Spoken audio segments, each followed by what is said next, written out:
standing here on Rye Lane in Peckham in front of an 120-year-old warehouse space which is known for hosting leading nights in music, arts, culture, comedy, theatre, anime and so much more. But this space right here was actually nearly turned into 11 luxury apartments. So my question is, were the 90s the peak for London nightlife, or are there bigger issues that are affecting the capital city?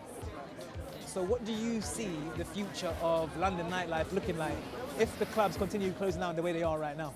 You're just going to get a very boring town full of business districts, no real art, no real culture. That versus probably noise pollution and probably the council and that sort of bit. So you've got to find a good medium, in all honesty, I feel. I mean, there's no point in having a night tube if there's nowhere to go. Well, thank you for meeting me, Tom. Nice to be here.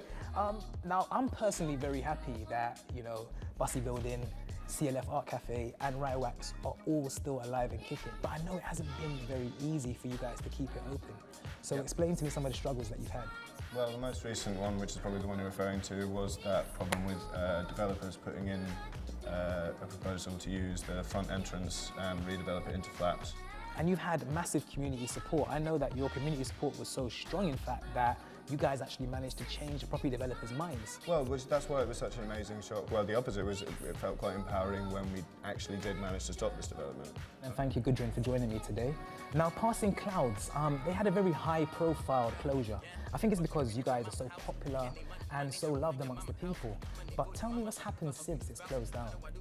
So since we closed down, we've been on a massive campaign to actually win the building back. We also organised a huge march which got about 2,000 people marching through the streets of Dalston, going to Passing Clouds and basically calling for Hackney Council to help us win our building back. I know Passing Clouds paid a lot back into the community with things such as the free rehearsal space that you would give.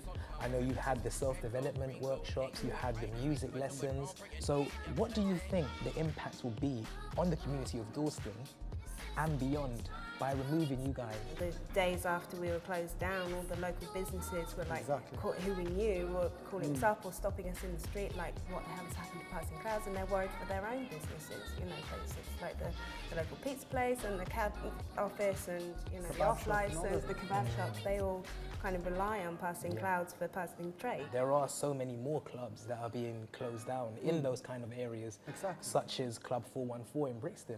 So using your experience, what would you tell those clubs that are, you know, facing the possibility of being closed down?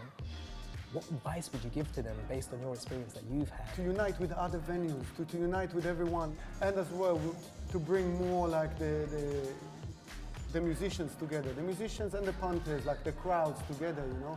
We are a force.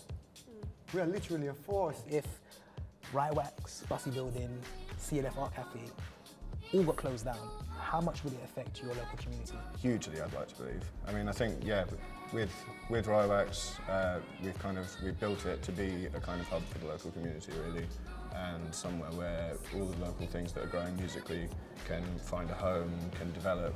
If these venues that play these underground forms of music are shut down, do you think that that will affect the genre of music as a whole in the music industry? Oh, hugely. I mean, without these venues, those cultures simply wouldn't happen at all. And now that we're going into a time where venues are being closed down and where new venues, very importantly, aren't being allowed to open either because they don't have those investment opportunities and they don't have the security, we could be missing out on things that we don't even know about that have never happened.